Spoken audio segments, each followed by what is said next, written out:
Bueno, muy buenos días a todos. Les damos la bienvenida aquí al Colegio de la Frontera Norte a nombre de la Dirección General de Docencia y de la Maestría en Estudios Socioculturales de aquí del COLEF a esta conferencia heroicamente celebrada a las 10 de la mañana después del 10 de mayo, que bueno, ni hablar. En ese sentido, pues muy loable que la podamos llevar a cabo.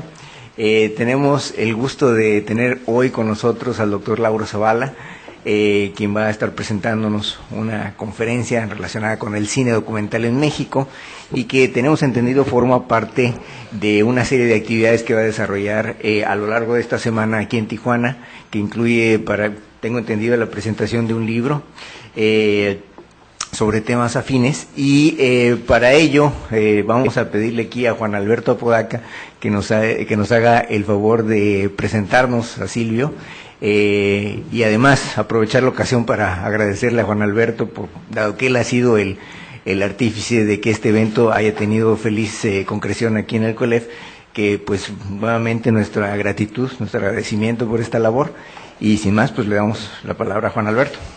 Gracias, doctor. Pues además del COLEF, quiero agradecer también a la UABC, la Facultad de Humanidades y el Centro Cultural Tijuana, gracias y a la Casa de la 9, estas instituciones y Casa Cultural, gracias a ellas se dio la visita de Lauro Zavala y no opusieron resistencia mínima, sí fue casi inmediato, ¿no? Pues no batallamos absolutamente nada. Ya para, nada más si quieren anotar por ahí las actividades que va a tener. Hoy damos el banderazo inicial a las actividades de Lauro Zavala aquí en nuestra ciudad, que si no me equivoco es la primera vez que viene a hacer actividades académicas aquí a Tijuana. Entonces es un hecho histórico aparte, ¿no? Para mí. Entonces, para nosotros. Hoy iniciamos, hoy mismo a las 6 de la tarde en la Casa de la 9 va a presentar una conferencia de nombre La Frontera Interior en el Cine Internacional. Es a las 6 de la tarde. El día de mañana, miércoles, a las 11 de la mañana, en la Facultad de Humanidades de la UABC, va a presentar la conferencia de la teoría de la novela a la teoría de la minificción. Igualmente mañana, pero a las 6 de la tarde, también en Humanidades de la UABC, presenta teorías del cine y teorías de la literatura. Y cerramos el día jueves 13 a las 7 p.m. en la sala de video del Centro Cultural Tijuana.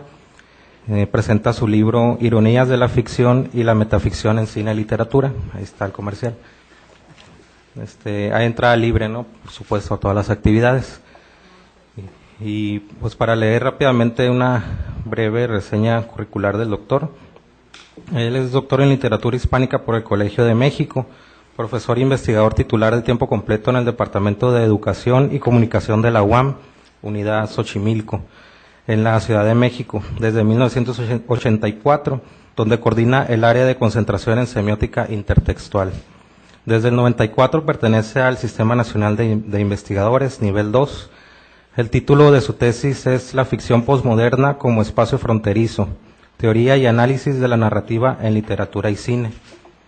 Es autor de 38 libros sobre cine y literatura y de 385 artículos de investigación publicados en libros y revistas arbitradas en Estados Unidos, Inglaterra, España, Francia, Argentina, Colombia, Portugal y otros países. Sus trabajos han sido citados en más de 850 libros y revistas de investigación en el país y en el extranjero. Hasta la fecha ha dirigido más de 85 tesis de licenciatura y posgrado sobre análisis cinematográfico y otras 60 sobre diversos terrenos de la literatura y la comunicación.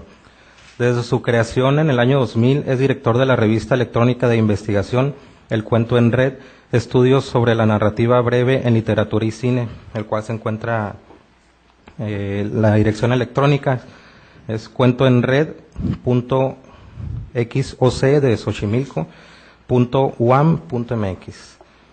En el 96 organizó el Encuentro Nacional sobre la Enseñanza y la Investigación del Cine en México y de 2005 a 2009 ha coordinado los 5 congresos nacionales e internacionales de teoría y análisis cinematográfico. Hasta la fecha ha impartido diversos cursos de análisis cinematográfico en 22 universidades en Estados Unidos, Argentina, España, Inglaterra y México. En el año 2000, el Instituto Mexicano de Cinematografía lo comisionó para diseñar el programa de posgrado en estudios cinematográficos. A partir del año 2002 es responsable de la Cátedra de Análisis Cinematográfico en la Facultad de Filosofía y Letras de la UNAM. Anteriormente publicó material inflamable, críticas y reseñas cinematográficas, UAM Xochimilco del 89, por permanencia voluntaria, El cine y su espectador, Universidad Veracruzana, 94, 98 y 2000, y Elementos del discurso cinematográfico, con el cual obtuvo el premio al libro de texto de la UAM. Este libro se puede obtener de manera gratuita en la página de educación continua de la UAM Xochimilco. Todos ellos ya se agotaron el mismo año de su publicación. Sus libros más recientes sobre cine son Teoría y Práctica del Análisis Cinematográfico, de la editorial Trillas, que está en prensa, La Seducción Luminosa, Estudios sobre Narrativa en Cine y Literatura, de la UNAM, también en prensa, y la traducción del libro de Robert Stamm, Teoría y Práctica de la Adaptación, UNAM, Cepancine, 2009. Actualmente es presidente del Seminario Permanente de Análisis Cinematográfico, Cepancine, Asociación Mexicana de Teoría y Análisis Cinematográfico, y coordina el proyecto para la creación de la Maestría en Teoría y Análisis Cinematográfico de la UAM Xochimilco. Para hacer el cuento corto, pues ahí está. Bueno. Y ahora ya comenzamos con el doctor. No, pues muchas gracias. Bueno, agradezco, por supuesto, en primer lugar a mis anfitriones aquí en el colegio, y por supuesto, bueno, a Juan Apodaca, a quien acabamos de escuchar. Él fue quien tuvo la idea original de que viniera. Nos conocimos hace unos meses, en diciembre, en la Universidad de Guadalajara, donde él, en el Congreso sobre Cine y Frontera, presentó en la misma mesa donde yo estaba un trabajo muy interesante sobre la presencia de Tijuana en el cine. Es un tema inagotable. Y también entonces se puso en contacto con el profesor Víctor Soto, ¿no?, a quien creo que ustedes conocen, a quien conocí, ahora que lo vi en persona me acordé que había sido uno de los estudiantes del posgrado de Letras en la UNAM en el año 2003. Él está por presentar su tesis de doctorado sobre cine, y Javier Villaurrutia, ¿no? Vámonos con Pancho Villa y otras películas. Bueno, quiero empezar por decir que, como ustedes habían escuchado, yo hice el doctorado en literatura hispánica en el Colegio de México, pero quiero también señalar que mi tesis tuvo, digamos, una resistencia institucional durante 20 años, y eso creo que es sintomático porque voy a hablar justamente de los temas que casi siempre han sido objeto de resistencia en las instituciones. En una tesis de teoría, ¿no?, y parece haber una tradición de resistencia a la teoría. Incluso el adjetivo de lo teórico en México se usa como un insulto, ¿no?, como algo despectivo. En segundo lugar, bueno, es una tesis que además de literatura trata sobre cine. Bueno, desde Tijuana hasta Patagonia todavía no tenemos ningún programa en Latinoamérica en estudios de posgrado sobre cine, y yo tengo un doctorado en literatura y me parece muy extraño que la gente realmente no lee literatura, ¿no? En general, la gente más bien ve televisión o va al cine, ¿no? Y esto merece ser estudiado como se estudia en muchos otros países, ¿no? Y bueno, es una tesis que trata sobre la estética contemporánea, ¿no?, y usa una palabra que casi siempre está prohibida y que genera reacciones muy diversas, que es la palabra posmodernidad. Y por último, es un trabajo de carácter didáctico. Entonces creo que ustedes verán cómo tengo esta tendencia a pensar en términos más bien accesibles, ¿no?, y eso puede ser penalizado con el hecho de que uno nunca se doctore, ¿no? Pero bueno, este es un poco el terreno en el que yo trabajo, ¿no?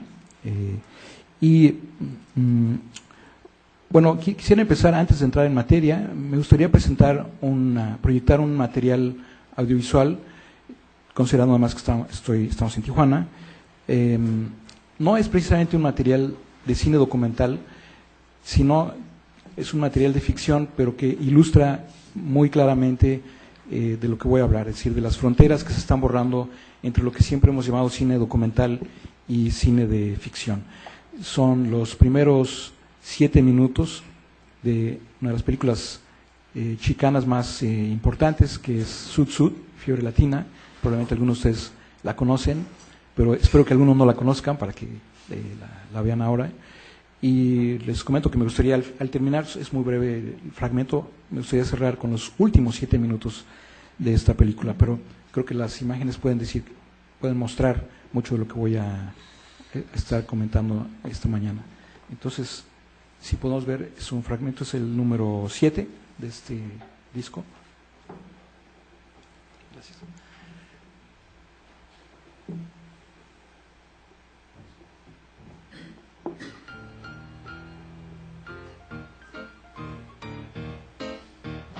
¿Puedes subir el volumen un poquito, por favor? Gracias. Bueno, pueden ver, por ejemplo, esto se inicia con el nombre del director como si fuera una obra de teatro, el estilo de Ciudadano Kane. Vieron cómo los créditos aparecían originalmente en blanco y negro.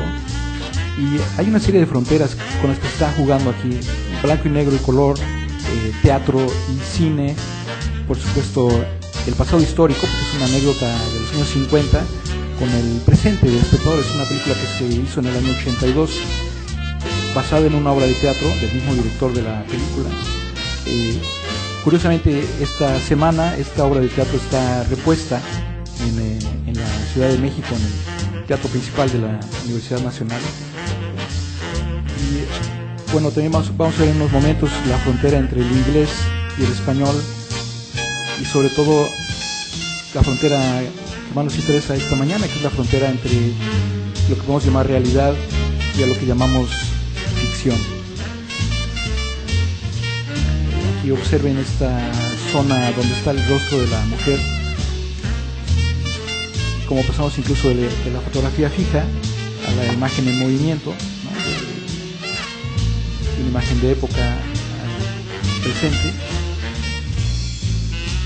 Y este personaje que anuncia la obra de teatro tiene este traje suit, vestido característico de la identidad de los pachucos en los años 50. Y bueno, la película cuenta la historia de un juicio que se hizo a un grupo de pachucos, ¿no? Ahora llamados chicanos, sobre un crimen callejero. No les cuento toda la historia, pero lo interesante de la película es el uso de recursos que vienen del teatro brechtiano, esta desaparición de la cuarta pared, que es una tradición muy importante en el cine experimental.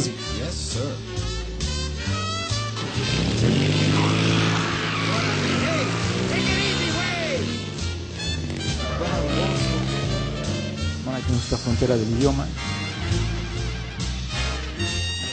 Y es una película, ya está terminando esta primera secuencia, pero van a ver cómo también disuelve la frontera entre ser espectador y ser actor, ¿no? En este caso espectador de teatro.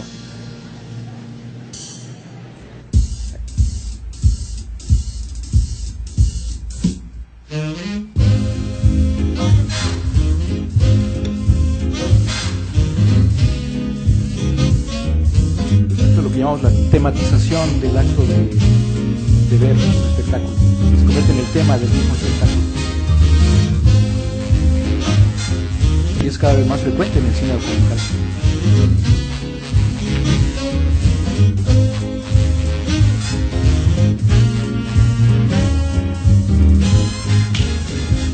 Put on a zoot suit, makes you feel real rude. Look like a diamond, sparkling, shining, ready for dancing, ready for the boogie tonight. All the heck gets up in Harlem with that brave shake. Come on, los pachucones down in L.A. But we sit in the farmers look real keen on the dance floor, so the balls on the bailan swing. You better get it here tonight and put on a suit, suit.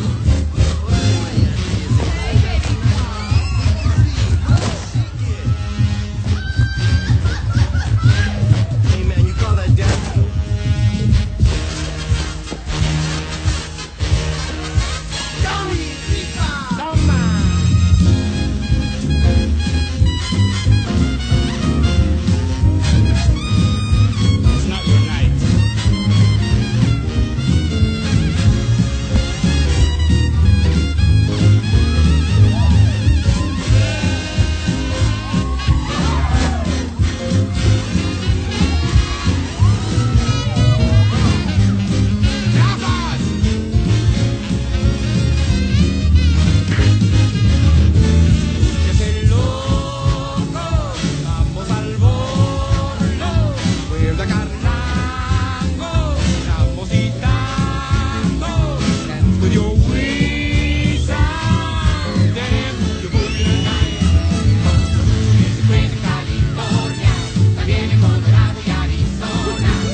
Ladies and gentlemen, the mono you're about to see is a construct of fact and fantasy. But relax, weigh the facts, and enjoy the pretense. Our Pachuco realities will only make sense if you grasp their stylization. It was a secret fantasy of every vato, living in or out of the Pachucada, to put on the zoot suit and play the myth. Más chucote que la chingada. Pues órale.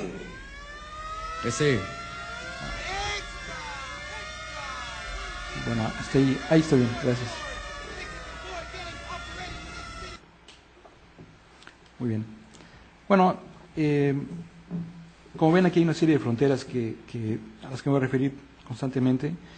En realidad, la tesis central que quiero presentar aquí esta mañana es que el efecto que produce un material audiovisual, ya sea eso que llamamos ficción o documental, depende de sus elementos formales más que de su contenido. Es algo que generalmente se pasa por alto. A estos elementos formales, por comodidad, utilizamos una metáfora para llamarlos, que es el lenguaje audiovisual. Durante muchos años se trató de compararlo con el lenguaje verbal, pero es completamente distinto, hasta que surgió lo que se llama el giro semiótico y se reconoció la especificidad de este tipo de lenguaje. De estos elementos del lenguaje audiovisual depende no solamente el placer de ver un material cinematográfico o televisivo, sino también de eso depende el efecto político e ideológico que puede ejercer esta experiencia. No importa si es un spot político de una campaña, un videoclip musical, un programa de televisión, una película de ficción o un documental. En otras palabras, el efecto ideológico de la experiencia estética depende de cómo son empleadas estos componentes formales. Y cuando hablo de los componentes formales estoy pensando en 5 componentes. Por supuesto, en primer lugar, la imagen, pero la imagen está en este caso acompañada por el segundo, que es el sonido. En tercer lugar, el montaje, que permite relacionar estos dos. En cuarto lugar, la puesta en escena, que es lo profílmico, es decir, lo que se encuentra frente a la cámara. Y por último, lo que llamamos narración, que se refiere a la estructura general de todo el texto. La pregunta aquí central, tanto para el documental como para cualquier otro material audiovisual, es cómo estudiamos estos componentes formales, es decir, cómo podemos tomar distancia de nuestro objeto de estudio para analizar sus componentes y entender cómo produce sus efectos políticos, estéticos e ideológicos. Y creo que aquí es donde podemos aprender de la tradición de los estudios literarios. Los primeros posgrados en estudios de cine se crearon hace exactamente 50 años, casi al mismo tiempo en Francia y en los Estados Unidos. También se crearon las asociaciones de investigadores de cine, que empezaron además con 10 o 12 miembros, ¿no? Ahora ya son cerca de 5,000 en los Estados Unidos. El año pasado tuvieron su congreso en Tokio y eran 1,500, aunque el día antes de que tomaran el avión, Tokio les pidió la vacuna contra la influenza, entonces cancelaron su congreso y vinieron muchos de ellos al nuestro, aquí en México. Entonces, por primera vez llegaron a un congreso de análisis de cine. Aquí entonces me detengo un segundo para asomarnos a ver cuáles han sido las discusiones en la teoría del cine en el siglo XX. Este es uno de los materiales, es la segunda hoja. Si ven ustedes estas copias que distribuyó Juan. Básicamente esto nos podría llevar un semestre, así que solamente quiero señalar el hecho de que hay dos grandes tendencias teóricas.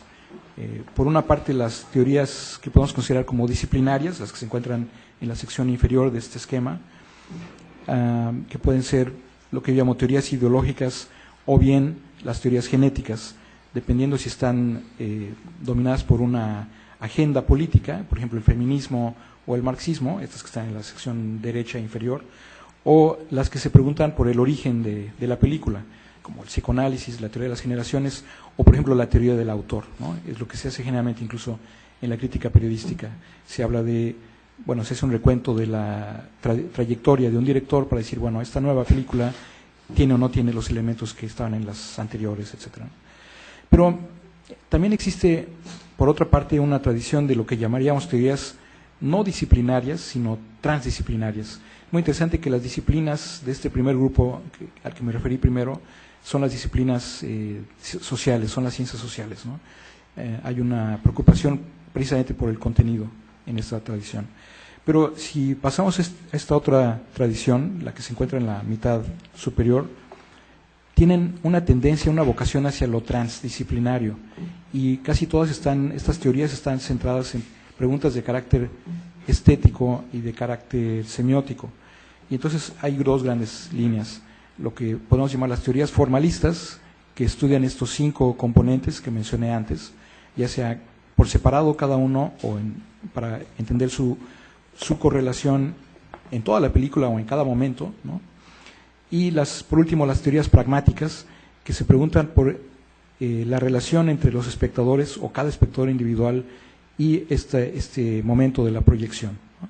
Este diálogo, esta experiencia estética es el tema central, y hay una diferencia. Es muy similar este mapa al mapa de las teorías literarias en el siglo XX, ¿no? Y lo interesante de estas teorías, que estoy llamando pragmáticas, ¿no?, pensando en la distinción que proponía Morris entre semántica, sintaxis y pragmática, son teorías que se distinguen de las otras tendencias porque son incluyentes, es decir, incorporan elementos de todas las otras tendencias, mientras que cualquiera de las teorías que se encuentran en el resto de este mapa son excluyentes, ¿no? Son muy celosas de sus métodos y no admiten trabajar con otras disciplinas o con otros métodos. Bueno, si adoptamos esta perspectiva, la perspectiva que estoy llamando formalista o la perspectiva pragmática, también vemos que esto tiene consecuencias. La teoría del cine se ha desarrollado, primero nació como para legitimar las nuevas formas de arte, después adquirió autonomía, luego ya se formalizó, se institucionalizó, decía, en los años 60 en Europa y en Estados Unidos, pero ahora tiene efectos. La teoría corresponde incluso con la práctica de la crítica cotidiana, de la crítica periodística y de la misma producción de materiales audiovisuales, sean documentales o de ficción, ¿no? Entonces, para llegar al documental, quiero detenerme por último en este otro esquema, la siguiente página. Durante mucho tiempo he estado pensando en cómo definir el concepto de análisis cinematográfico, que es muy similar al de análisis literario. En la literatura, en los estudios literarios, es un poco menos polémico. Todo el mundo sabe que, bueno, estudiar literatura, estudiar un doctorado en letras, no es para escribir una novela, sino para estudiar los textos literarios, y no necesariamente para hacer, por ejemplo, sociología de la producción editorial, ¿no?, sino para entrar a la dimensión estética de la lectura misma, ¿no? Entonces, si uno establece esta correspondencia, se da cuenta de que, por ejemplo, los estudios de comunicación en México, yo trabajo en una universidad donde no hay humanidades, entonces yo trabajo en la carrera de comunicación, y existe el CONEIC, el Consejo Nacional de Estudios de Comunicación. Tratamos de crear una asociación de investigadores de cine, y pensamos que en cada una de estas 250 universidades que son miembros del Consejo, habría al menos un profesor o profesora de cine, y podría interesarse. Pero resulta que cuando se hizo el Congreso y convocamos a todas las universidades, no llegó nadie, ¿no? Porque en realidad no hay interés no hay una práctica del análisis cinematográfico equivalente al que uno hace con textos literarios, sino que desde la comunicación, es decir, desde las ciencias sociales, se preguntan cosas como ¿cuándo fue el primer sindicato de cine?, ¿no?, o cuántas palomitas se venden cada mes, etcétera. Si preguntas, el cine es, desde esa perspectiva, una industria cultural, no una experiencia estética del espectador frente a la película, ¿no? Nos interesa mucho en semiótica y en estética esta pregunta, la pregunta que yo he llamado pragmática, y las preguntas formalistas, porque realmente de la experiencia estética depende el efecto político que tiene una película, ¿no?, insisto, y no tanto de sus contenidos, ¿no? Los contenidos son algo que se construye con estos elementos formales. Entonces, bueno, ¿qué consecuencias tiene esto en el trabajo del análisis? Cuando decía que me pregunté durante muchos años cómo explicarme a mí mismo lo que llamo lo que en la práctica profesional en otros países se distingue muy claramente entre análisis y crítica, ¿no? y durante mucho tiempo decía, bueno, es que la crítica es sintética, emite un juicio de valor, mientras que el análisis, como lo indica su nombre, segmenta el objeto, en este caso la película, en sus 5 componentes. Pero inmediatamente los colegas críticos respondían diciendo, pero es que yo hago análisis, ¿no? Bueno, sí, pero no hay tiempo, no hay espacio en una cuartilla o dos de hacer lo que se hace en un libro de análisis, igual a lo que se hace en literatura, es decir, ir siguiendo lo que se llama el análisis simultáneo, ir siguiendo la película por fotogramas, por tomas, cronometrados, ¿no? Para hacer un comentario simultáneo, que ahora se puede hacer ya en DVD, ¿no? No existe todavía un DVD con comentarios simultáneos de un experto de ninguna película latinoamericana, ¿no? Si ustedes, por ejemplo, compran la versión que circula comúnmente de Ciudadano Kane, verán que hay 2 comentarios, uno de Peter Bogdanovich, que es un director muy importante, que es también crítico de cine, y de un experto que escribió un par de libros sobre la película. Entonces, es un nuevo género del análisis. Decía, el equivalente a las ediciones anotadas, las ediciones críticas con notas al pie en literatura. Por ejemplo, en el caso de cuando se celebró el aniversario del Quijote, la Editorial Crítica de España publicó en un tomo los 2 volúmenes, las 2 partes, y un tomo que lo acompañaba mucho más grande que contiene la historia de la crítica que ha recibido cada capítulo del Quijote, ¿no? ¿Quién fue el primer crítico de ese capítulo? ¿Qué fue lo que señaló y cuál ha sido la discusión en los últimos 400 años, ¿no? Pero en realidad esta tradición en cine existe todavía muy poco en los libros, las películas de Criterion, y un experto es contratado para escribir un guión que va leyendo y va grabando para acompañar al espectador con la película, ¿no? Entonces tiene que ir, no puede hacer un comentario de algo que el espectador ya no ve, sino que tiene que acompañarlo sobre la proyección. Esto es una experiencia extraordinaria y estamos proponiendo a la asociación ahora que la Filmoteca de la UNAM, que tiene los derechos de muchas películas mexicanas, pueda hacer este tipo de edición acompañada por comentarios de expertos. Pero bueno, de eso de lo que estoy hablando es del análisis. Y entonces, finalmente llegué a este mapa, a esta idea, porque creo que se puede hablar de 2 tipos de análisis. Es decir, el análisis que hace lo que normalmente los analistas llamamos análisis, y el análisis instrumental, que es el que hacen los críticos y otros.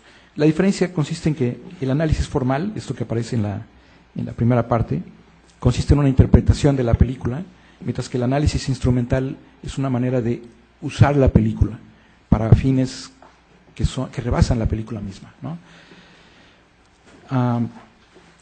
El análisis formal tiene como objetivo reconocer estos componentes que mencioné hace un momento, ¿no? Y cuál es la significación de todos ellos. Puede ser un análisis de tipo estético, preguntándose por el interés que tiene, la experiencia que tiene el espectador implícito, y también puede ser un análisis de carácter semiótico, cuyo interés aquí está en el enunciado mismo, ya no en el espectador, ¿no? Y en las condiciones de enunciación. Estas 2 tendencias que mencioné antes, la tendencia propiamente formalista y la pragmática. Estos métodos están ligados, se derivan de las teorías del cine, a cada teoría corresponde un método, y esto se encuentra en el terreno de las humanidades.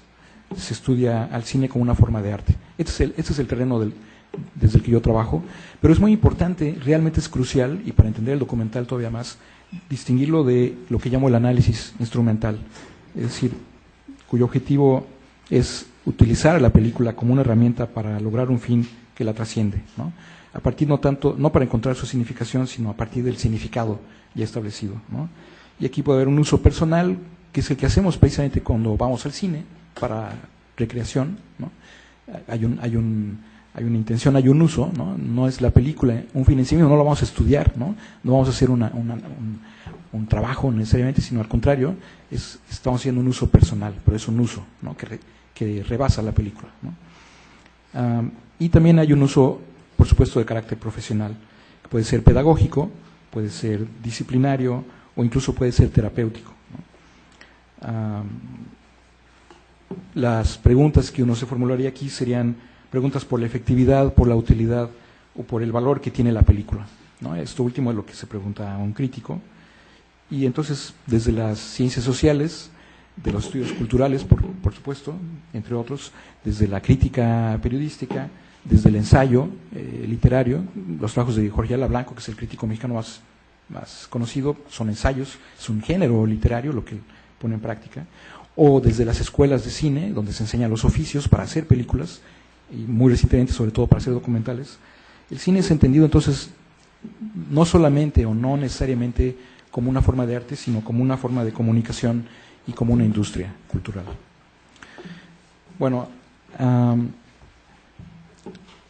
esto finalmente nos llevaría a hablar de la situación del documental mexicano.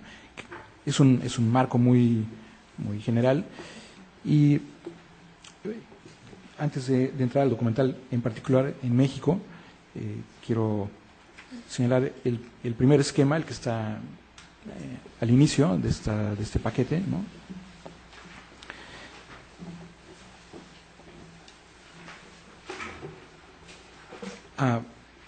Creo que quienes están recibiendo la señal no tienen las copias. Entonces puedo platicar un poco de qué se trata. Bueno, no lo había pensado porque habría que transmitirlas, precisamente porque es mucho más fácil trabajar con el material al frente, y es muy difícil ir siguiendo la discusión si uno no lo tiene. Pero bueno, entonces, en este otro esquema, estoy proponiendo una tipología de las películas documentales. Es una tipología que he estado desarrollando no solo para el cine, sino también para la literatura, recientemente para la narrativa gráfica. Ustedes saben que ahora acabo de ir, la semana pasada estuve en París y en Barcelona, y cuando uno entra a la librería del FNAC hay todo un piso enorme, más grande que esta sala, solamente con libros de narrativa gráfica, ¿no? Ya no lo llaman historieta ni cómic, sino es la narrativa gráfica, y es una tradición muy impresionante, ¿no? Bueno, lo que propongo aquí en lo que llamo la teoría paradigmática es la existencia de tres grandes paradigmas, digamos, tres grandes tendencias o modelos para narrar en literatura, en cine, en narrativa gráfica o incluso, por ejemplo, ahora que cuando estamos conversando, ¿no? Cuando uno cuenta una historia a un amigo, ¿no? En la calle, todo el tiempo los seres humanos siempre estamos narrando, nos gusta que nos cuenten historias, lo que llamamos buenas historias, que no nos las cuenten a medias, sino uno tiene un sensor de lo que considera como una buena historia, ¿no? Estamos hablando de la forma, precisamente. Y lo que me ha interesado como narratólogo, ¿no? Es una transdisciplina que aparece ya en la medicina, y aparece en las áreas más insólitas, ¿no? Tienen sus propios centros de investigación. Hay un centro en Alemania de narratología médica, ¿no? y así sucesivamente. Bueno, lo que yo propongo como una propuesta, precisamente una aportación tal vez a la narratología, es que hay estas tres grandes tendencias, estos paradigmas. El paradigma de la narración clásica, y que también se aplica, como algunos de ustedes pueden ver en el esquema, a lo que llamo el documental clásico, ¿no? Esta narrativa clásica empieza por el inicio de la historia, avanza, hay una relación entre causas y efectos, primero vienen las causas, después los efectos, y cuando se cierra el texto es cuando termina esa historia y llega a algún tipo de conclusión que se define porque los enigmas narrativos que se han presentado se resuelven. Este tipo de narrativa lineal, causal, la podemos llamar clásica, y tiene una serie de componentes que no vamos a detenernos a ver ahora, porque eso sería el otro semestre, ¿no? En el uso no solo del tiempo, a lo que me refería, esta estructura lineal, causal, sino también tiene una personalidad propia en términos de cómo inicia, de cómo termina, de cómo se usa el tiempo, el espacio, los personajes, etcétera, en el caso de la literatura. Y en el caso del cine, pues cómo se usan los componentes que mencionaba, ¿no? Además del inicio y el final, cómo se usa la imagen, el sonido, la puesta en escena, el montaje y la estructura de la narración. Con esta lógica podemos dirigir una mirada a la teoría y a la historia del documental en general, y ver que también podemos hablar de un documental clásico que tiene esta lógica. Después, el segundo paradigma, que es lo moderno, que es definido porque es precisamente lo opuesto de lo clásico, es lo anticlásico. Por ejemplo, el inicio del texto o de la película no coincide con el inicio de la historia, ¿no? Sino que puede ser empezar por el final o empezar por cualquier otro momento, etcétera. Todo lo que es clásico tiene una estructura que es similar a cualquier otro material que sea clásico. En cambio, todo lo que es moderno es distinto a cualquier otro material moderno o clásico. Es decir, cada material, cada película moderna es distinta a cualquier otra película clásica o moderna o lo que sea, ¿no? Cada una es específica, es distinta a todas las demás. Pero lo interesante de todo este modelo, estos dos grandes paradigmas opuestos entre sí, que se definen precisamente por esta oposición, me han llevado a responder a la pregunta sobre qué es la estética posmoderna, este tercer gran paradigma, porque precisamente se ha estudiado lo posmoderno, y también parte de las polémicas vienen de ahí, se ha estudiado con herramientas que son ajenas, por ejemplo, a la literatura, o se estudia el cine con herramientas ajenas al estudio del cine. Es decir, se estudia la literatura o el cine posmodernos, pero desde la sociología, desde la filosofía, desde la historiografía y así sucesivamente, ¿no? Es decir, se usa a las películas para los fines de cada disciplina, ¿no? Muy legítimas, ¿no? La filosofía, etcétera. Pero yo me pregunté por lo propiamente literario o lo propiamente cinematográfico, que es nuevamente la forma, ¿no? Uno puede tener una historia, cualquier historia, pero es distinta verla en cine que platicada, ¿no? Eso es lo que a mí me interesa. Y es muy distinto ver Hamlet de Laurence Olivier, ¿no? En blanco y negro, a ver el Hamlet de Kenneth Branagh, que tiene un ritmo supersónico, es completamente distinto, aunque lo que está en juego ya entonces no es la adaptación, que habla de la fidelidad al texto original, sino la traducción, donde uno puede incluso olvidarse del texto original y ver qué es lo específico de esta versión. Este tercer terreno, este tercer paradigma del documental posmoderno, lo podemos definir porque incorpora elementos de la tradición clásica y también elementos de la tradición moderna de manera simultánea. Por lo tanto, la estética posmoderna y el documental posmoderno, la literatura, el cine, la historieta, el vestido, la moral, la tecnología, ¿no? El lenguaje corporal, el lenguaje de las plantas, porque tenemos aquí unas, en fin, los objetos y demás, los espacios, toda la experiencia humana la podemos estudiar pensando en estos tres grandes paradigmas, o básicamente en los primeros dos, y finalmente en este tercero en el que encontramos dos estrategias básicas, que son los simulacros ya sea de lo clásico o de lo moderno, pero que no es realmente clásico ni moderno, y la simultaneidad, ¿no? La presencia simultánea de estas dos estrategias en un mismo fotograma, por ejemplo. Bueno, así que los que tienen la copia lo podrán ver con más detenimiento, pero traté de ignorar los detalles de este esquema, ¿no? Pensando en esta tipología, empiezo ya entro entonces al terreno. En realidad yo me dedico a hacer teoría y sobre todo hago teorías de las teorías. Incluso tengo varios diccionarios de teorías. Pero la teoría es muy útil, ¿no? Por supuesto, y es útil para estudiar casos concretos. Entonces, ¿qué pasa en el documental mexicano, ¿no? Que es el tema al que me invitaron a hablar de ese tema, ¿no? Y, bueno, por supuesto es un tema apasionante. Y me parece que en el documental mexicano, hasta este momento, todavía no hay materiales que desplacen el interés que produce el cine de ficción, en términos todavía generales, digamos, ¿no? A pesar de haber documentales que uno puede llamar posmodernos, bueno, ¿por qué los posmodernos? Porque los posmodernos tienden a ser más flexibles.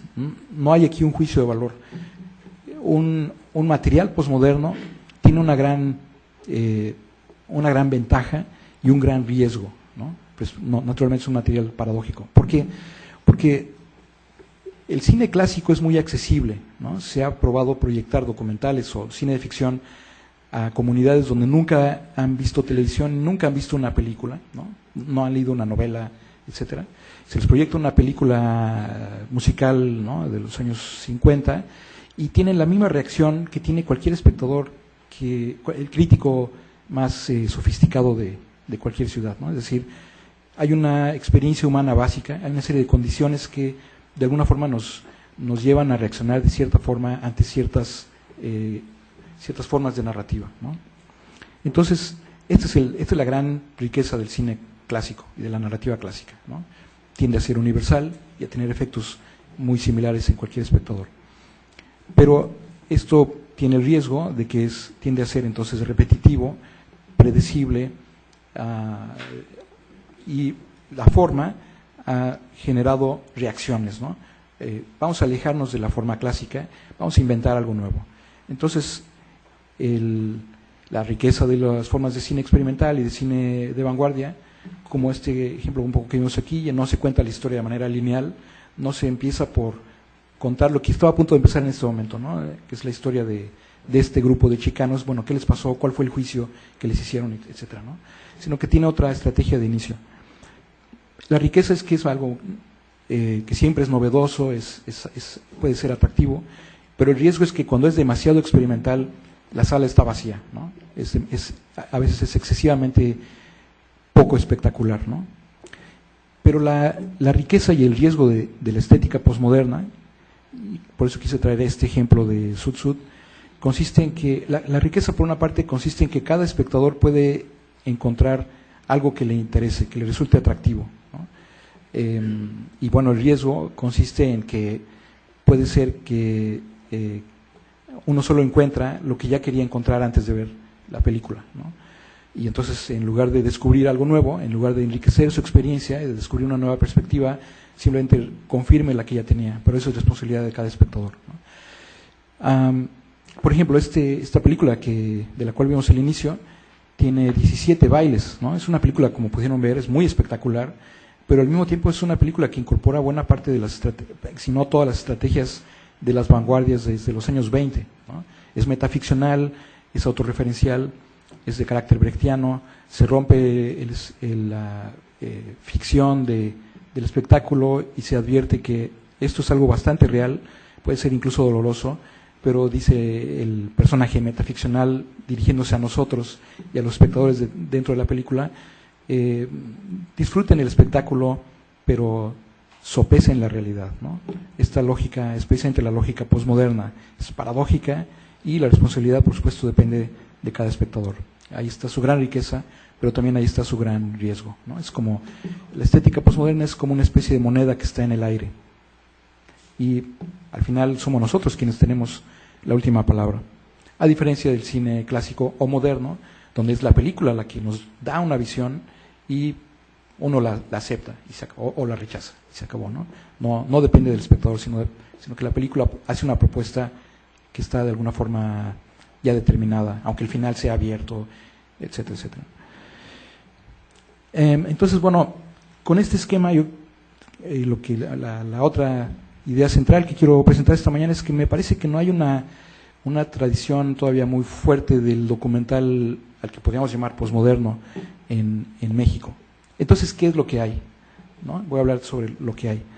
Hay algunos documentales, una tradición, sobre todo en la televisión cultural, en los últimos 10 años precisamente, donde ya hay materiales documentales autorreferenciales, ¿no? Seguramente ustedes han visto series que ya desaparecieron, no es para hacerles propaganda, como Mochila al Hombro, La Ruta del Sabor y otras parecidas, donde el protagonista está todo el tiempo dirigiéndose a la cámara, es decir, a nosotros, y hace comentarios sobre su experiencia de viaje y su experiencia gastronómica, ¿no? O también en la producción independiente, tal vez ustedes conocen documentales mexicanos como Los Rollos Perdidos de Pancho Villa, que bueno, como tijuanenses probablemente la conocen, o Un Beso a esta Tierra, que es un poco anterior, de los años 90. Lo interesante de algunas de estas películas es que, por ejemplo, Un Beso a esta Tierra, que es sobre migrantes, logra producir el efecto emocional y estético que produce una película de ficción, ¿no? Eso es algo a lo que probablemente ha aspirado mucha de la tradición documentalista, ¿no? Y entonces esto, insisto, que empieza a redefinir las fronteras también en México entre documental y ficción. ¿A qué se debe esta situación del documental mexicano y por qué estos casos son tan recientes? Creo que por una parte me voy a asomar un momento a la tradición del documental mexicano en el siglo XX, donde me adelanto a la conclusión, porque en realidad ha dominado sobre todo el cine militante, es decir, donde el contenido es absolutamente central, ¿no? Y a expensas de la forma. Por otra parte, aquí es muy reciente el apoyo a la producción de cine documental, ¿no? el programa que se llama Foprocine, que depende de IMCINE, puede dar hasta el 80% creo que tú conoces esto porque estás haciendo un guión para ellos, ahora con amigos y demás, no, hasta el 80% del dinero necesario para producir una ópera prima documental. Esto ocurre en el CUEC y en el CCC, que es importante porque si lo comparamos con el cine de ficción, esta política en CUEC y en CCC para el cine de ficción empezó en el año 88. Entonces, antes de eso tuvimos casi 2 décadas de ficheras, y antes de eso era el cine de Echeverría, ¿no? Y luego antes de eso era el concurso de cine experimental, etcétera. Pero lo que ocurre si así puedo manotear más a gusto, decía en el 88 empezó, es muy interesante. Si uno estudia, la semana pasada participé en un encuentro en Francia y después me atoré ahí, cuando iba a salir hubo unas cenizas, pero era un encuentro sobre óperas primas mexicanas y de toda Latinoamérica. Y el caso de México es muy llamativo, ¿no? Porque en el año 88 se empezó a apoyar las óperas primas y es el momento en el que empieza a haber un cambio en el cine mexicano. Del 88 al 2004, ¿no? Se produjeron cerca de 150 óperas primas de largometraje de ficción con este apoyo, ¿no? Entonces, en realidad, muy pocos de estos 150 directores que hicieron su ópera prima, alrededor de unos 25 o 30, pudieron hacer una segunda o incluso una tercera película. Es decir, en realidad estudiar las óperas primas da una idea de qué está pasando, qué es el cine mexicano. Ahí está casi todo el cine mexicano. Pero esta política tan importante, ¿no? Que nos permite hablar de un cine, por supuesto, propio, diferente, de ficción, apenas es una política que se inició para el documental en el año 2006. Entonces, estos cambios empiezan a ocurrir en esta década que está terminando ahora. Y por otra parte también el tercer síntoma importante es que hay una especie de explosión de festivales de cine documental que no había antes del año 2000, ¿no? Ustedes saben que en el año 2000 se creó el primer festival, ¿no? Es el Festival Contra el Silencio, Todas las Voces, de la UAM Xochimilco. En este momento ya tiene un archivo de más de 2000 documentales independientes, sobre todo en ciertos temas: derechos humanos, migración, problemas de género, infancia, problemas ambientales, ¿no? Es decir, los contenidos son lo relevante, ¿no? Pero bueno, hay una tradición y unos archivos que no existían antes. Después, en 2005, se crea Ambulante, que ahora tiene 16 sedes en el país y 12 en el extranjero. En tercer lugar, en 2006, se crea DocsDF, el Festival Internacional de Cine Documental de la Ciudad de México, donde ya en la última edición hubo más de 200 documentales y 70 directores invitados, ¿no? Es algo muy notable.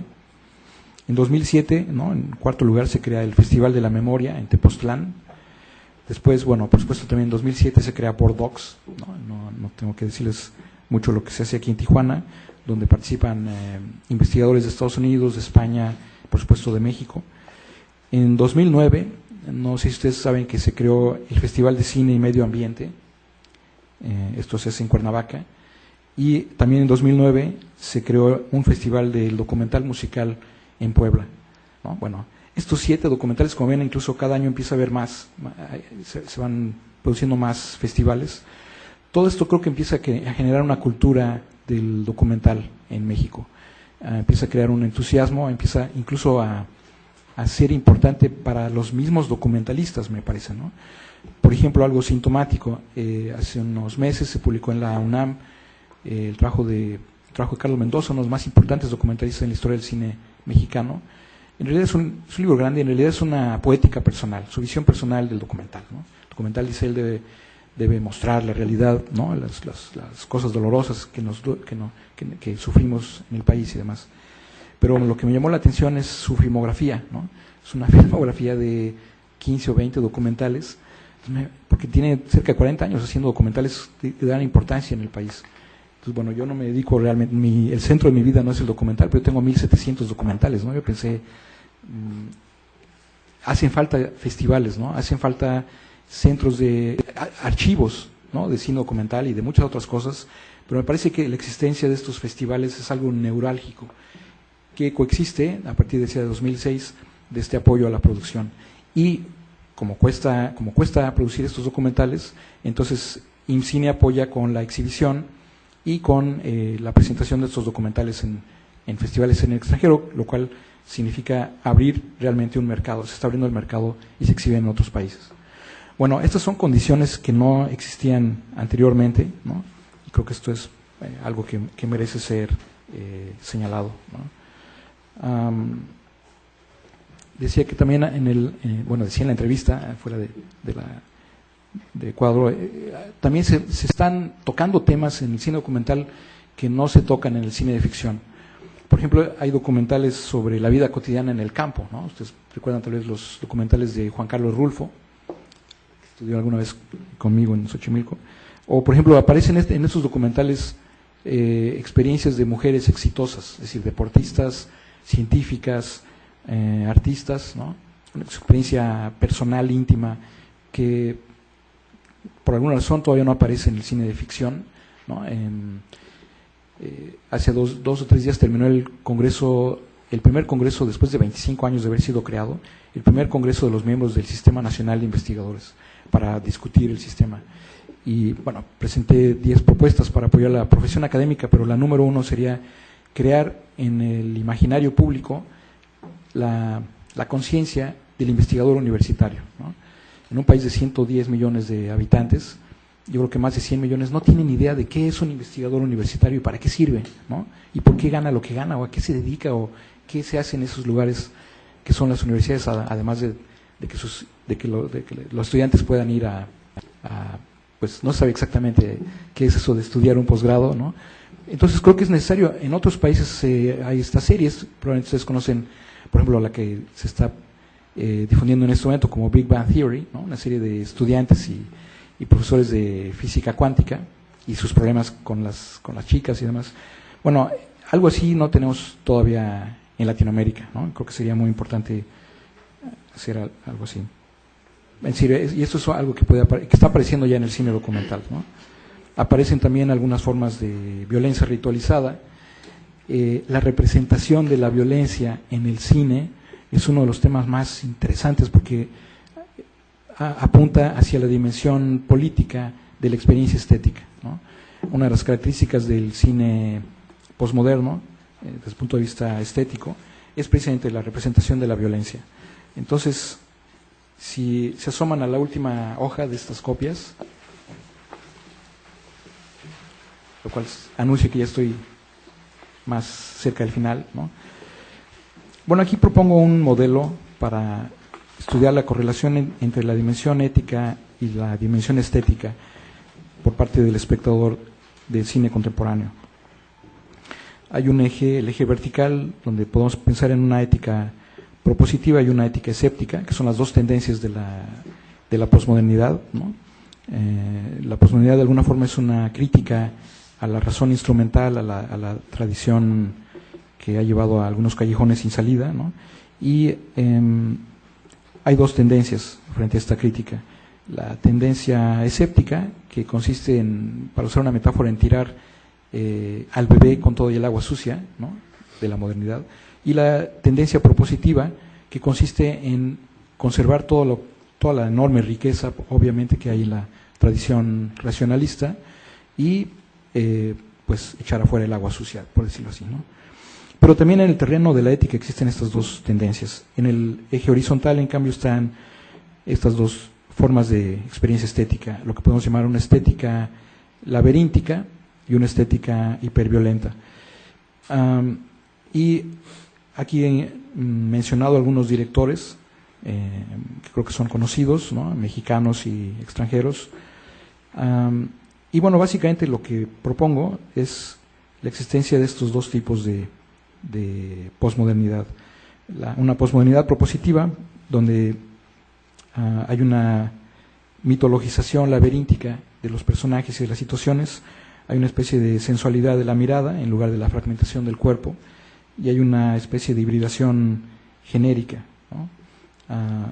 Y por otra parte hay una posmodernidad más escéptica, ¿no? Donde, bueno, tenemos lo que llamo la monstruosidad hiperbólica, sobre todo una violencia estilizada, que es de lo que estaba hablando hace un momento, y digresiones temáticas, ¿no? Lo que está en el centro de toda esta discusión casi siempre es la representación de la violencia. Este esquema nos llevará otro semestre, no voy a detener porque además es un poco más abstracto que los otros, aunque estamos hablando de secuencias de cine muy concretas. O sea, el semestre sería extenso para proyectar las secuencias, no por la teoría misma, pero en fin, el terreno del estudio de la representación de la violencia es muy importante, y es un estudio, como ven, la violencia por supuesto es un contenido, es un tema de enorme importancia social, pero el estudio de la forma como se representa la violencia, en fin, creo que es muy fácil, por ejemplo, recordar la diferencia entre la representación clásica, y esto ocurre también en el cine documental, la representación clásica de la violencia, donde hay una justificación narrativa, se entiende por qué en los años 30 Paul Mooney, al representar al gran mafioso, pues hace una vendetta, una venganza, en fin, hasta el cine con Robert De Niro. Pero después viene la hiperviolencia, que es la versión más moderna, donde en los 60, por ejemplo, en la secuencia final de Bonnie and Clyde, en cámara lenta, se romantiza la violencia y la muerte, o en ese mismo año, en ese momento, por ejemplo, la primera secuencia de la película de Sam Peckinpah, que es también un ejemplo de western que trata precisamente sobre la Revolución Mexicana en la frontera norte.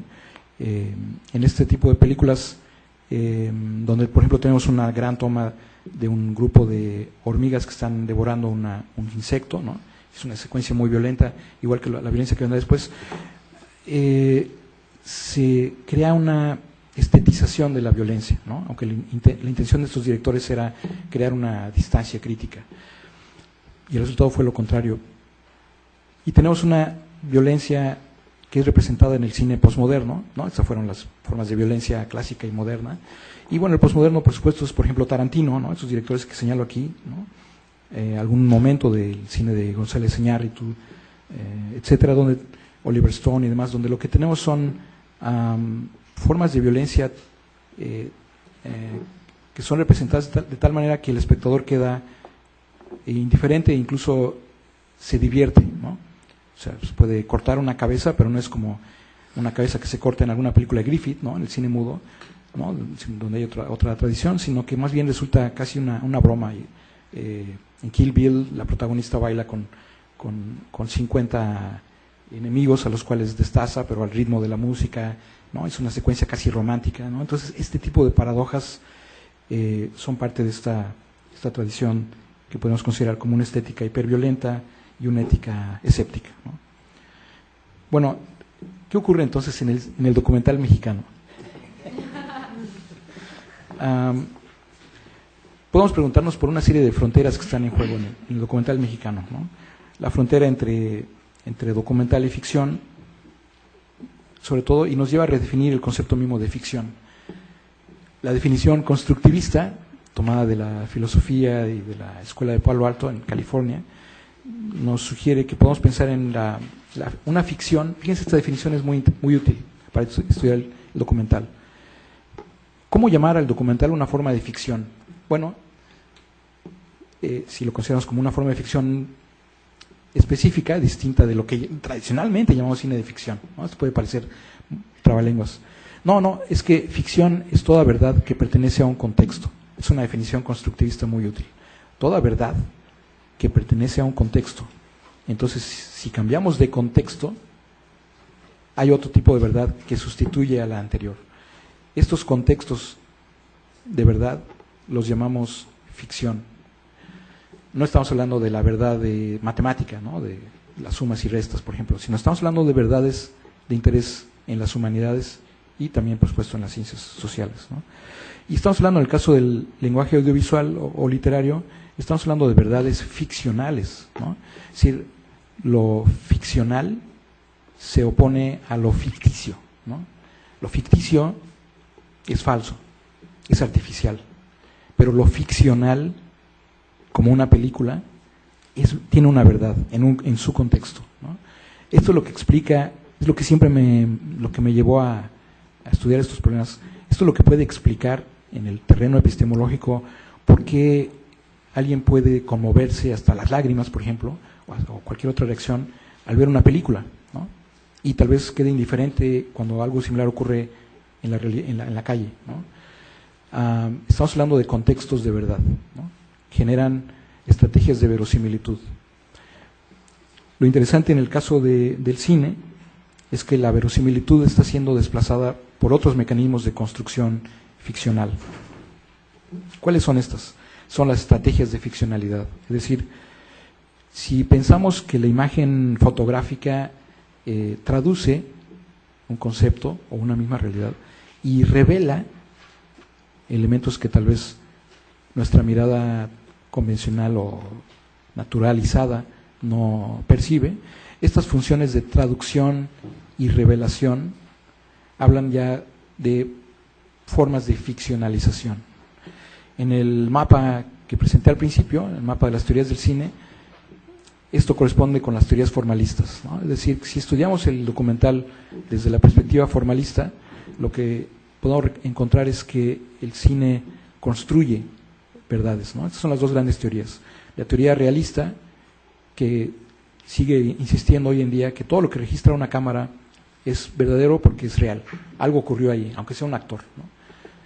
Y la teoría formalista sostiene que el lenguaje audiovisual, desde el momento en que se acciona la cámara, y por supuesto contando con todos los demás elementos de la narración, de la puesta en escena y demás, que también hay en el cine documental, inevitablemente construye una realidad que no es la realidad en sí misma, ¿no? Son las dos grandes posturas epistemológicas en la teoría del cine y que son muy importantes para estudiar el documental.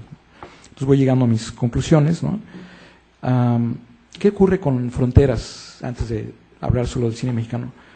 Por ejemplo, hay documentales animados, ¿no? ¿Cómo llamamos eso? Probablemente ustedes vieron Cita con Bashir, ¿no? Además sobre la guerra. Documentales generados por computadora, ¿no? Estos documentales donde, por ejemplo, se reconstruyen las zonas arqueológicas que están semiderruidas y se reconstruyen tal y como se piensa que existían en su momento, ¿no? ¿Qué clase de documental es este? Documental generado por computadora, por animación.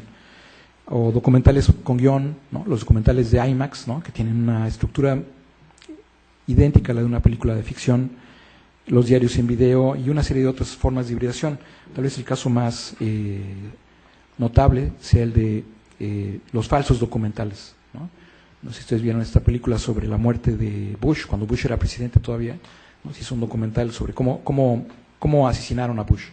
Entonces hay una serie de materiales genuinos que se incorporan, entonces uno, en el momento en que pierde la noción de la realidad, ¿qué fue lo que pasó aquí? ¿Cómo se construye algo así, ¿no? ¿Cómo produce un efecto similar al del cine de ficción, sea o no históricamente verdadero? Y por último, para terminar este breve paseo teórico y terminar hablando del cine documental en México, hay dos grandes elementos, dos elementos de los 5 elementos que mencionaba, que son lo que constituye el lenguaje del cine. La puesta en escena y el montaje son centrales para el documental. Y entonces se han generado dos grandes tradiciones documentales, ¿no? Desde Flaherty, ¿no? Considerado como tal vez el creador del documental como lo conocemos actualmente, ¿no? Con Nanook el Esquimal. Bueno, hay una gran discusión por parte de los etnólogos que hacen cine etnográfico, como en México, sobre si lo que hizo Flaherty en Nanook el Esquimal realmente tiene valor etnográfico. Bueno, y todo el resto de la historia del cine etnográfico. Es decir, porque ustedes saben que en algún momento Flaherty, al grabar a estos inuit en estos esquimales, fuera de cámara, les pedía que, por ejemplo, que estuvieran jalando una cuerda, ¿no? Para jalar una pieza que ya han cazado, etcétera. Pero del otro lado no había esta pieza, sino que estaban los ayudantes del camarógrafo jalándola, ¿no? Es decir, eso está fuera de cuadro. O, por ejemplo, cuando aparece una referencia al hijo de Nanook, ¿no? Del esquimal, y aparece junto a la mascota, un perro. Entonces, hay quienes inmediatamente han señalado, bueno, no es esta una forma de pensar que los esquimales son como animalitos, como cachorros, ¿no?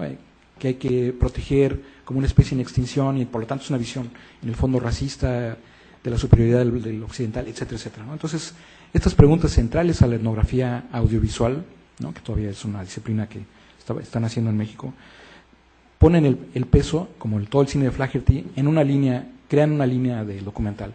donde la puesta en escena, todo lo que está frente a la cámara, lo profílmico, como decimos en teoría, es lo determinante. Incluso hace unas semanas se publicó un artículo en la revista de estudios de cine documental. Tom Ward propone llamar esto una correspondencia isológica, ¿no? Pero hay otra tendencia, ¿no? La tendencia donde el montaje es lo que construye el sentido del documental. Y aquí estamos hablando de la tradición del montaje ruso, ¿no? De Bertov, Eisenstein y de Kuleshov, etcétera, donde más bien habría una especie de correspondencia que los filósofos llaman sinalógica, ¿no? Es decir, es el montaje el que construye el sentido. Bueno, podemos ir viendo cómo el documental clásico ha dominado en México, ¿no? Desde los primeros documentales antes y después de la Revolución, los noticieros. Después, en fin, tenemos cosas tan famosas como la trilogía de Carlos Mendoza, ¿no? El Chapopote, el Chahuiztle y Charrotitlán en el 79, sobre el petróleo, la alimentación y el charrismo, respectivamente, que son documentales muy irónicos al estilo Ríos. Y después en los 60 empieza a haber algunos documentales de observación, que es la segunda categoría que presenté hace rato, ¿no? Pero siguen siendo documentales clásicos. Por ejemplo, El Grito, ¿no? Sobre el 68, de López Areche, o Lecumberri, de Ripstein, en el 76, y todo el cine etnográfico muy prestigioso de Nicolás Echeverría, ¿no? Sobre Sabina, etcétera, etcétera, ¿no? Finalmente, en los 80, hay un primer documental que llega a las salas de cine comercial, Ulama, de Roberto Rochín, pero es en el 95, vean, es muy reciente, cuando José Will y Marisa Sistach, ¿no? su esposa, hicieron La Línea Paterna. José Will recupera materiales de 9 milímetros y medio que grabó su papá y hace un documental extraordinario de reconstrucción de la familia, de su propia familia, ¿no? Se llama La Línea Paterna. Y es uno de los primeros documentales que podemos llamar modernos de carácter performativo, donde el material mismo con el que se construye el documental es el objeto del documental, ¿no? Por supuesto no llegó a las salas de exhibición, pero es un hito, insisto, es del año 95, ¿no? En el año 97, por ejemplo, se hizo una película, traigo un fragmento aquí, un par de minutos de Un beso a esta tierra. Es un documental sobre la experiencia de los exiliados que fueron víctimas cuando eran niños de pogroms en Polonia, en Europa Central, llegaron a México y se convirtieron en mexicanos totalmente, ¿no? Entonces aparecen ahí estos ya personas ancianas comiendo tacos en la calle, ¿no? Y diciendo bromas que solo un mexicano entiende, etcétera, etcétera, ¿no? Pero es un material muy conmovedor que produce un efecto muy, muy intenso, como si fuera una película de ficción, ¿no? Sobre todo por el acompañamiento musical. Pero, insisto, esto es muy reciente en el documental mexicano. Entonces hay estas tres grandes líneas en el siglo XX. Contenido de denuncia social, que es lo dominante en toda Latinoamérica, la recuperación de la memoria colectiva y documentales didácticos de la televisión educativa, ¿no? Con una intención biográfica casi siempre. Pero todos ellos pertenecen a la tradición del documental clásico. Solo, curiosamente, hay un documental de los años 50, Torero, que tiene un carácter más poético por el tipo de montaje, ¿no? De Carlos Velo, el mismo que hizo Pedro Páramo.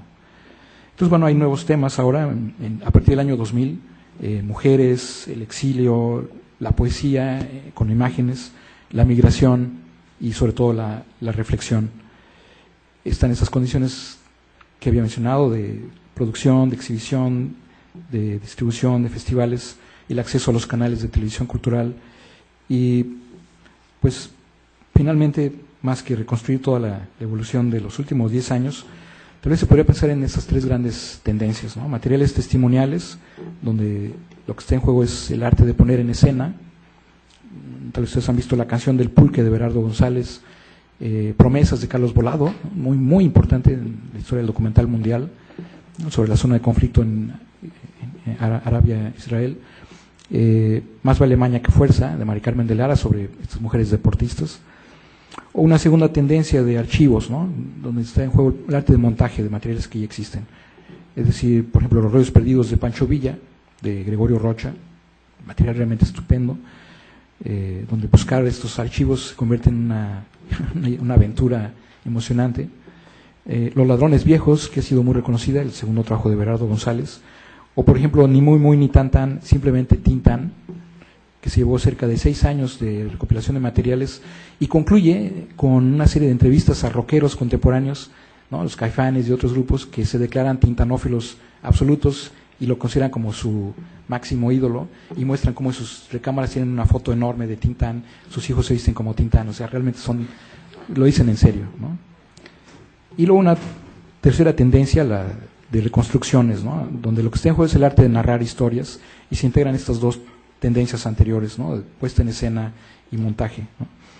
Los que se quedan, de Juan Carlos Rulfo y los documentales que había hecho antes, Mi vida dentro, de Lucía Hack, muy importante, o Los laberintos de la memoria, de Gita Shifter, que había hecho anteriormente una película de ficción entre Pancho Villa y una mujer desnuda, con Diana Bracho.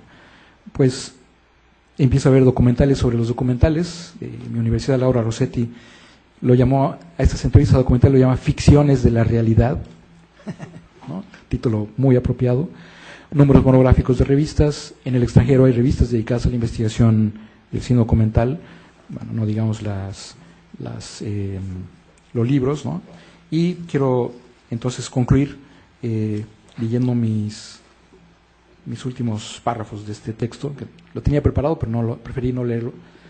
Pues cuando John Grierson definió al documental como una representación artística de las actualidades, así lo define, dejó la puerta abierta para el empleo de las formas de experimentación y persuasión que tradicionalmente han sido asociadas con la espectacularidad del cine de ficción.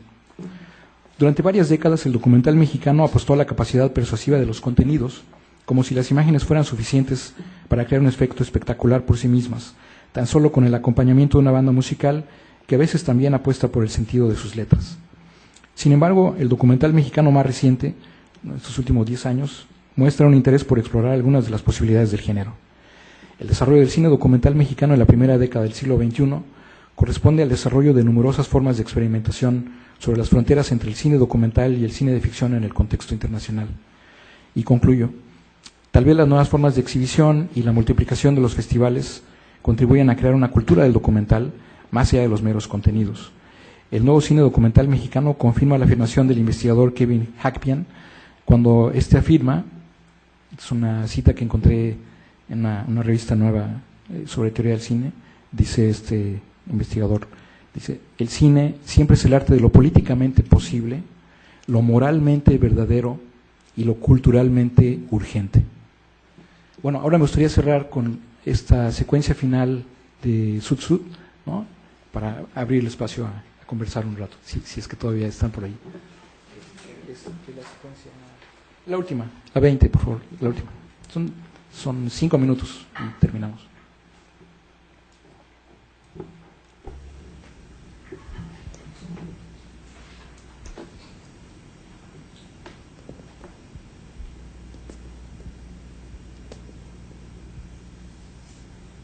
O'Reilly, good to see you, ese. I thought I lost you. It take more than the U.S. Navy to wipe me out, ese. Welcome back. It's good to be home. No hard feelings, Hank. Charlie, we won, didn't we? Simón, ese. And that's a perfect way to end this play. Happy ending y todo. But life ain't that way, Hank. Henry Ray went back to prison in 1947 for robbery and assault with a deadly weapon. While incarcerated, he killed another inmate and wasn't released until 1955 when he got into hard drugs. He died of the trauma of his life in 1972. That's the way you see it, ese. But there's other ways to end this story.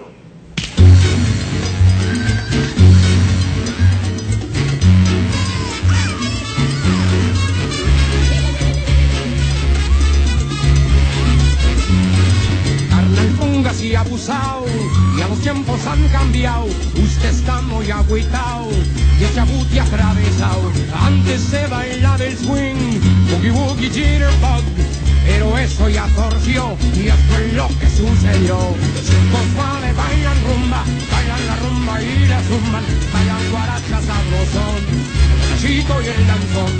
Los cuales bailan la rumba y la zumban, suavecito y el danzón. Henry Renner went to Korea in 1950.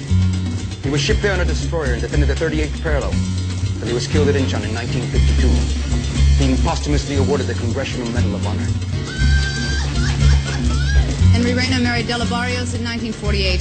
They still live in Los Angeles. They have 5 kids, 3 of whom are now attending university, speaking Pachuco slang and calling themselves Chicanos. Los suave bailan rumba, bailan la rumba y le zumba, bailan guaracha sabrosón, el botecito y el danzón.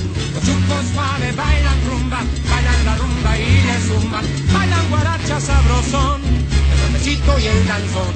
Henry Reyna, the born leader. Henry Reyna, the Zoot Suiter. Henry Reyna, my friend. Henry Reyna, my brother. Henry Reyna, our son. Henry Reyna, my love. Henry Reyna, el Pachuco, the man, the myth, still live.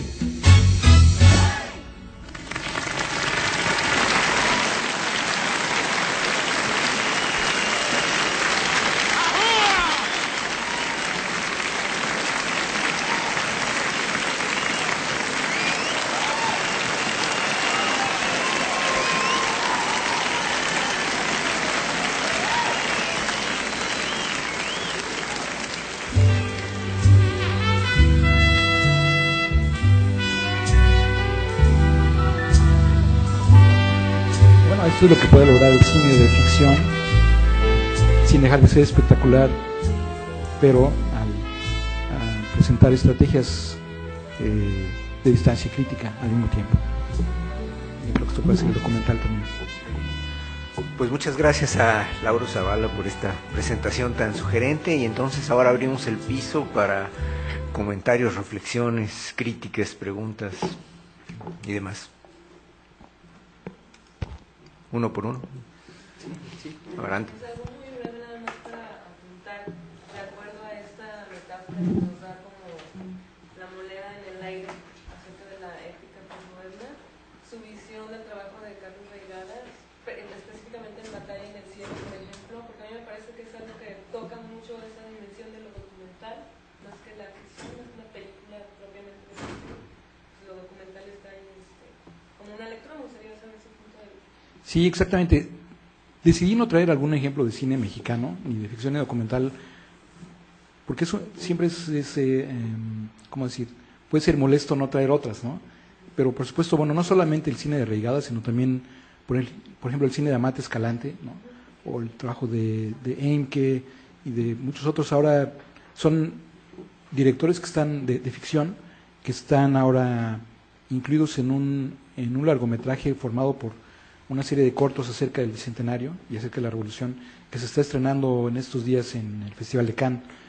Sí, creo que eso, yo decía, bueno, además de él, ¿no? Lo que decía sobre las óperas primas, hay un tipo de cine que tendió a ser muy espectacular, bueno, no espectacular, sino cine de ficción distinto al de las ficheras, simplemente, con otro lenguaje, con más moderno, incluso comedia, que era algo que se había perdido desde los años 40, ¿no? Y tal vez en los 90, las películas, si uno reúne las 10 películas más destacadas de ficción o del cine mexicano, casi todas son comedias, ¿no? Pero por supuesto tienen un lenguaje diametralmente opuesto al de las comedias de los 40. Pero lo menciono porque después del 2004, en los últimos 5 años, el cine de ficción en México se empieza a acercar mucho más al cine documental. Entonces es como que puso el freno y se fue en reversa. En lugar de hacerlo espectacular, en lugar de pensar en buscar un mercado internacional, bueno, se fueron al extranjero, ¿no? Para hacer Harry Potter, o sea, realmente cine, digamos, internacional de carácter clásico, comercial y más. Pero ahí es lo que se quedó aquí, que es novedoso, es efectivamente este tipo de cine al que podemos llamar muy moderno, ¿no? Muy antiespectacular, lo contrario de este tipo de cine. Pero yo no diría tanto lo contrario, sino lo que creo que va a ocurrir en algún momento. Aquí creo que es mucho más fácil hacer una especie de predicción, ¿no? Que siempre es riesgosa. Pero después de 25 años de cine clásico, ¿no? De cine que se dejaba ver en las salas de proyección, ¿no? Para cualquier espectador inocente, que no se dedica a estudiar el cine, sino que va a pasar el rato. Entonces viene este otro tipo de cine que es moderno y que para el espectador común y corriente es completamente ajeno, ¿no? Así que deja la sala de plano vacía, y que es el cine de festivales, como lo llama irónicamente Paul Julian Smith. Es el autor del único libro que hay sobre Amores Perros, el único libro de los 365 libros dedicados a 365 películas del British Film Institute, ¿no?, que han estado publicando en los últimos 20 años. Es la única película latinoamericana que aparece ahí, Amores Perros, un libro claro, es un estudio del contenido exclusivamente, una reflexión sobre la situación de México actualmente. Y el autor es Paul Julian Smith, un profesor de Cambridge, que viene cada año al Festival de Morelia. Entonces acabo de publicar un artículo de él, si lo envié a la Casa del Tiempo, y habla de estas películas, y habla de estos directores, ¿no? Y los llama así, bueno, es cine de festival, y bueno, forma parte de esta discusión, pero es una discusión, digamos, erudita, ¿no? Al resto de los espectadores, ¿no? Si uno ve los 7 minutos del inicio de la anterior película de Reigadas, ¿no?, donde es el amanecer, ya con luz silenciosa, a los 3 minutos ya la sala está vacía, ¿no?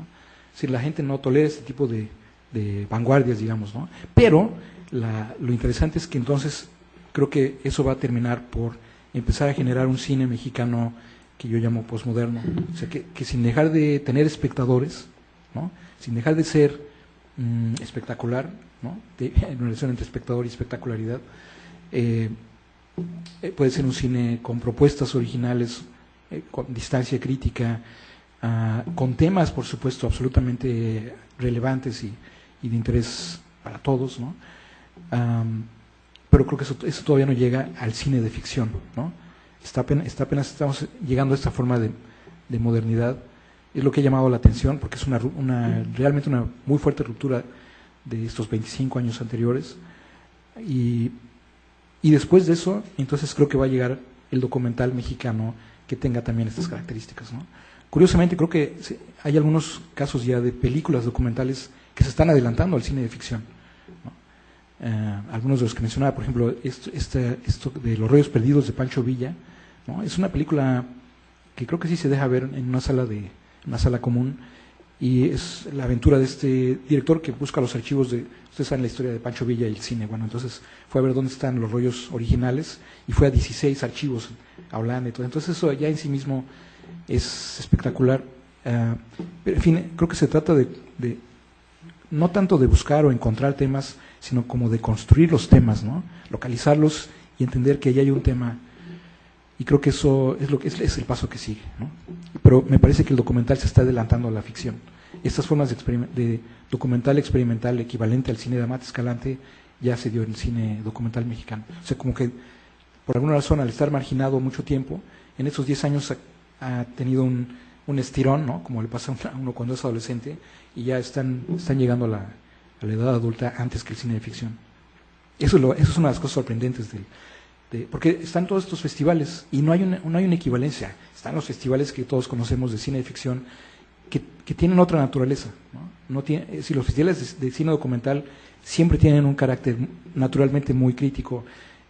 Casi todos los invitados, o la mitad, son investigadores. Eso es un poco insólito, ¿no?, un festival de cine de ficción, ¿no? Lo que se invita son las estrellas, ¿no? Entonces, bueno, nuevamente creo que allí el documental está un poco adelantado al cine de ficción. Gracias. ¿Alguien más?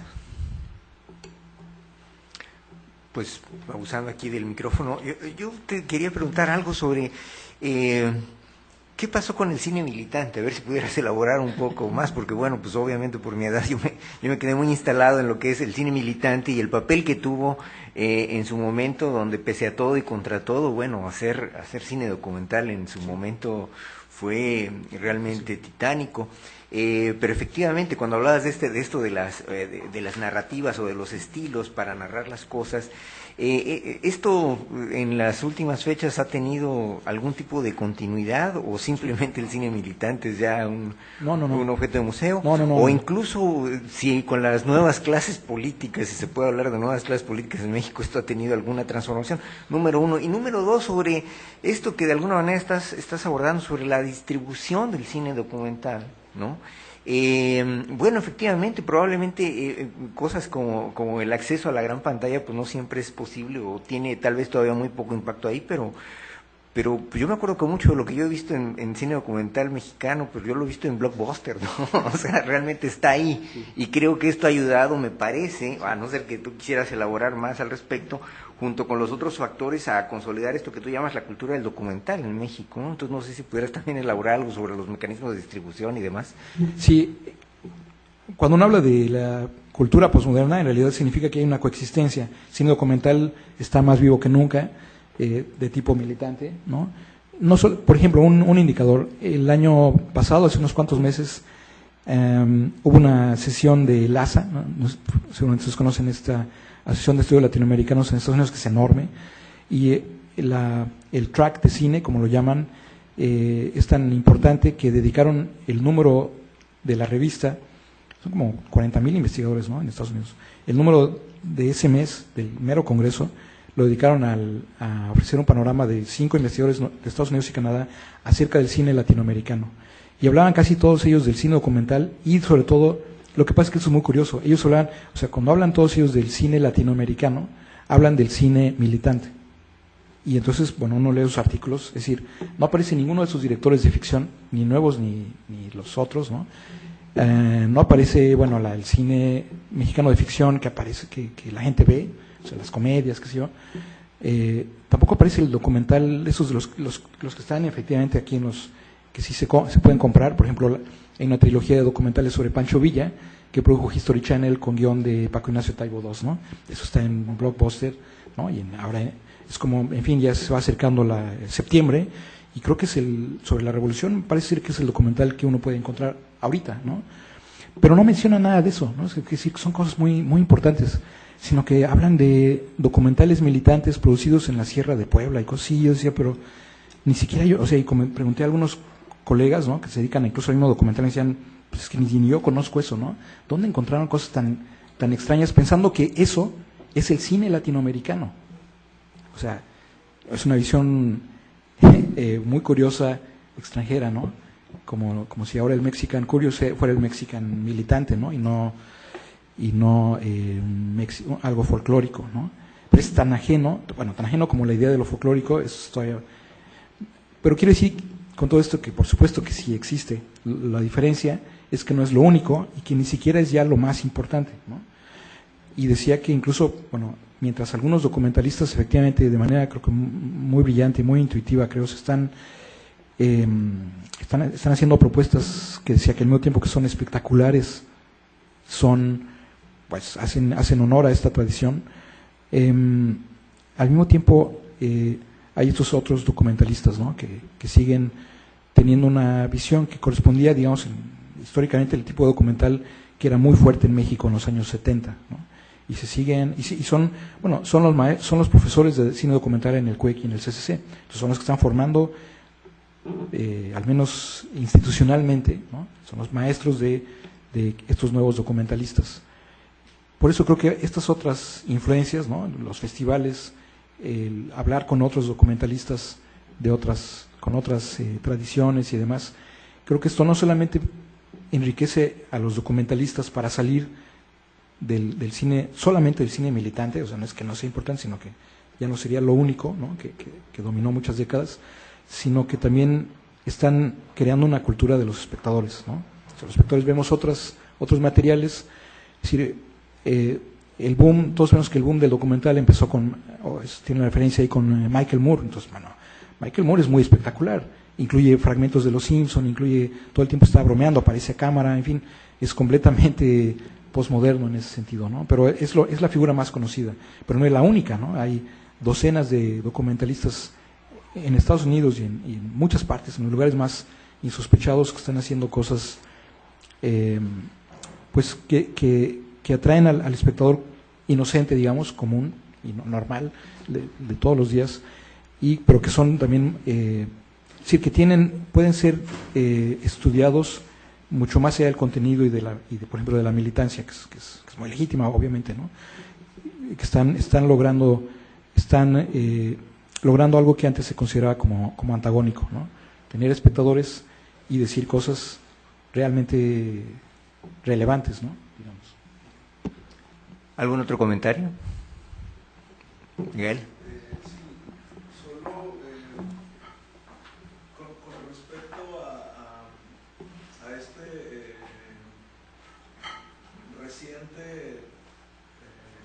Presencia de los documentales, pero también de los cortos, y los cortos creo que no se habló un poco nada sobre lo del cine. ¿Qué onda con los cortos? Ese es el otro semestre. De hecho, no solo el corto, pero de por sí, bueno, no quería usar. Yo personalmente decía que en términos de cine no trabajo tanto como un documental como sobre todo con minificción. Es todavía más corto que el corto, ¿no? O sea, el corto tiene, digamos, media hora, 10 minutos, ¿no? Estos que mencionaba de Cannes son 12, como lo de ese internacional que se hizo con el 11 de septiembre, ¿no? Que también cada uno había de 1 minuto incluso, ¿no? Pero esos son las minificciones, los que tienen menos de 3 minutos. Bueno, voy a empezar con el mini y me paso luego al corto, ¿no? En realidad, esto es absolutamente fascinante. Si ustedes sabían, el género literario más reciente en la historia de la literatura es un género que solo existe en Latinoamérica, ¿no? Es la minificción. Y son textos que tienen menos de una página, a veces una línea, como El dinosaurio de Monterroso, pero no son cuentos, no son mini cuentos, ¿no? No son versiones breves de una narración, no son mini novelas o algo así. O sea, no son mini ensayos, nada, sino que es un género distinto, es híbrido. Tiene casi siempre una línea narrativa, pero lo que permite hibridizar, o sea, disolver las fronteras entre géneros es la ironía. Entonces son textos que casi siempre son irónicos y muchas veces son poéticos, ¿no? Se acercan mucho al poema en prosa. Bueno, este tipo de textos empezaron a escribirse en Latinoamérica, pero con la extensión de un libro, o sea, como un proyecto literario, ¿no? A partir de un libro de Julio Torri en el norte de México, en el año 17, que no sé él mismo cómo llamarlo, el libro se llama Ensayos y Poemas. Entonces son textos que tienen algo de ensayo, de poesía y de otras cosas, ¿no? Borges, Cortázar, Arriola, el canon es ATM. Como todo mexicano sabe, ATM es Arriola, Torri y Monterroso. Y se han hecho congresos sobre la minificción con escritores, con investigadores, apenas en los años 90, ¿no? El primero lo hice en México en el 98 y se han hecho en Salamanca, en varias partes. Y son congresos en español de escritores y de investigadores en español. Entonces, por primera vez en la historia de la literatura, se está creando una teoría literaria en español a partir de textos en español, ¿no? O sea, cuando uno estudia Quijote o Rulfo o lo que sea, tiene que ir al formalismo ruso, a Genet, que es francés, etcétera, ¿no? Pero ocurre que ahora hay una literatura que tiene interés para toda la literatura, ¿no? Porque dialoga con todas las formas de escritura, y esto yo creo que tiene efecto en las formas de estudio de la minificción audiovisual, ¿no? Bueno, yo voy a la mitad del semestre. Entonces, la minificción audiovisual son los trailers, los spots políticos y publicitarios, y cada uno de esos géneros ha sido estudiado, pero otra vez por el contenido, cómo los créditos están relacionados con la película o no, etcétera. No, pero uno, si lo estudia con autonomía formal, como un género independiente, encuentra cosas sorprendentes con las categorías que uno usa para estudiar la minificción literaria. Y creo que algo de eso se puede hacer con el corto. Ahora, tu pregunta era un poco, ¿qué pasa con el corto mexicano? ¿Cómo se distribuye? ¿Qué se está haciendo? Y sí, bueno, ya también, como sabes, hay festivales de cortometraje, no solo aquí, pero también hay festivales de minis, ¿no? Por ejemplo, en Brasil hay un festival desde hace 5 años que es el festival de Celucine, o sea, como el celular, ¿no? Cosas que se hacen ahí que tienen que ser muy cortas, pero se producen con un celular y se proyectan, se conecta el celular a la pantalla IMAX, ¿no? Son nuevos géneros, ¿no? Nuevos formatos. Y, bueno, no quiero abusar, pero sí, por supuesto está empezando a desarrollarse. Hay programas de televisión en México. Es decir, tu pregunta, obviamente sí conoces este material. Es decir, sí existe, pero creo que todavía no tiene. De repente el documental Yo creo que la culpa la tiene Michael Moore, ¿no?